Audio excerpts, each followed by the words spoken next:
Assalamualaikum warahmatullahi wabarakatuh. Perkenalkan, nama saya Hidayat Syahal Hakim dengan nomor NIM 2005100119 dari kelas Hukum Peradilan Islam kelas 3C. Hari ini saya akan menjelaskan tentang 8 kerangka dasar hukum peradilan Islam. Yang pertama adalah dasar hukum peradilan.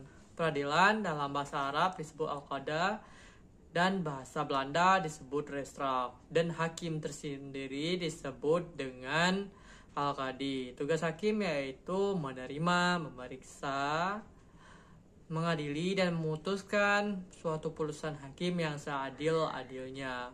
Peradilan merupakan proses di mana untuk menyelesaikan perkara di dalam pengadilan. Nah, pengadilan di sini di Aceh disebut dengan Mahkamah Syariah, dan di luar Aceh disebut dengan peradilan agama. Di dalam Islam terdapat 5 dasar hukum peradilan.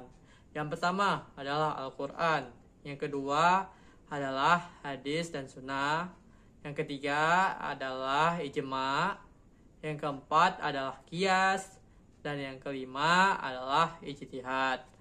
Nah, selanjutnya poin kedua, yaitu persamaan hak dalam peradilan hukum Islam, atau yang dikenal dengan equality before the law. Nah, persamaan hak di dalam hukum Islam itu tanpa membeda-bedakan antara seseorang yang rezekinya rendah dan seseorang yang rezekinya tinggi. Di mana di dalam equality before the law ini hakim harus memutuskan dengan seadil-adilnya tanpa membedakan seperti yang saya bilang tadi tentunya. Nah, yang ketiga ialah berupa bukti, berupa surat, saksi, dan sumpah, keterangan ahli, persangkaan hakim, dan keterangan terdakwa. Nah, yang pertama adalah bukti surat. Surat di sini kita dapat melihat misalnya perkawinan. Nah, contohnya perkawinan itu adalah buku nikah dan berbagai surat-surat lainnya, seperti ada surat perjanjian pranikah dan pos nikah dalam memutuskan pembagian hak ke depannya. Di mana selanjutnya yang ketiga poin 2 itu disebut dengan bukti saksi. Saksi sini dapat melihat bahwasanya bagaimana dia melihat suatu kejadian perkara, atau saksi di sini bisa disebut dengan terdakwa juga bisa, di mana terdakwa itu yang merasakan langsung, misal pemukulan atau pelecehan dan sebagainya. Nah, terdakwa disitulah yang menjadi saksinya karena dia korbannya langsung, atau anak-anaknya, keluarga dekatnya, atau tetangganya. Nah, selanjutnya ialah sumpah. Sumpah ini diaturkan untuk saksi agar saksi itu memberikan penjelasan dalam memutuskan suatu perkara itu berdasarkan sumpah di atas Al-Quran. Sebenarnya pembagian beban pembuktian, semua terdakwa dapat membuktikan bahwasanya telah terjadi suatu masalah dalam suatu harus membuktikan hal tersebut. Bila mana agar hakim dapat memberikan keadilan yang seadil-adilnya. Nah, selanjutnya itu terdakwa dapat membuat eksepsi atau bantahan dalam kasus untuk kasus tersebut, di mana bisa dilaksanakan replik dan duplik. Dan posisi hakim senantiasa netral tanpa membeda-bedakan suatu hukum dan suatu hukum lainnya. Nah, yang keempat itu lembaga damai. Biasa lembaga damai itu ada di kampung, yaitu HP kampung. Di sanalah diselesaikan permasalahan sebelum ke meja hijau. Nah, sampai di meja hijau, hakim tidak langsung serta-merta dalam memutuskan peradilan, tetapi melalui mediasi, di mana mediasi ini mempertemukan si pihak A dan si pihak B untuk bersama-sama melakukan penyelesaian sengketa.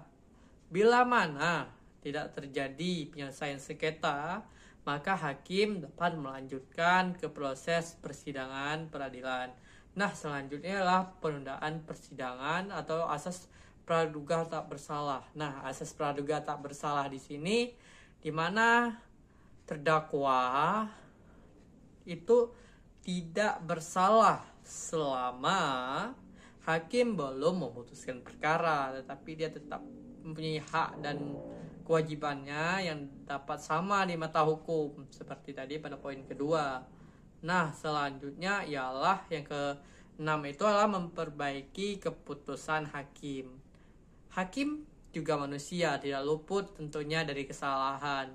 Nah, dari situlah hakim dapat memeriksa kembali terhadap keputusan yang telah diberikan.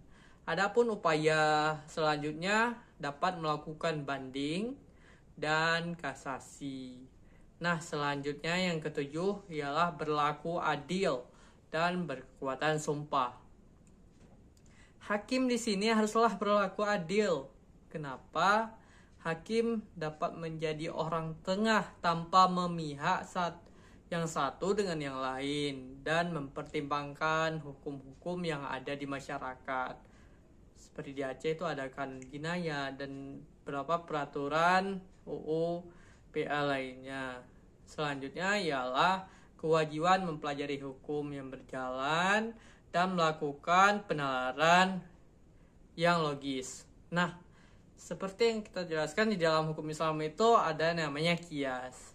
Tidak semua hukum itu ada di dalam Al-Quran, tetapi hakim dapat mengkiaskan suatu kejadian dengan kejadian lainnya yang berhubungan, yang ada sangkut pautnya di dalam Al-Quran. Seperti yang membabuk-babukan, yang narkotika itu tidak dijelaskan dalam Al-Quran, tetapi narkotika dijelaskan dapat dia membabukkan, dan itu tidak baik. Hakim harus menjelaskan dan tidak dapat menghalalkan yang haram ataupun mengharamkan yang halal. Jadi tentunya di dalam peradilan Islam ini udah cantik sekali diatur bahwasanya hakim tidak memihak antara suatu pihak dengan pihak lainnya.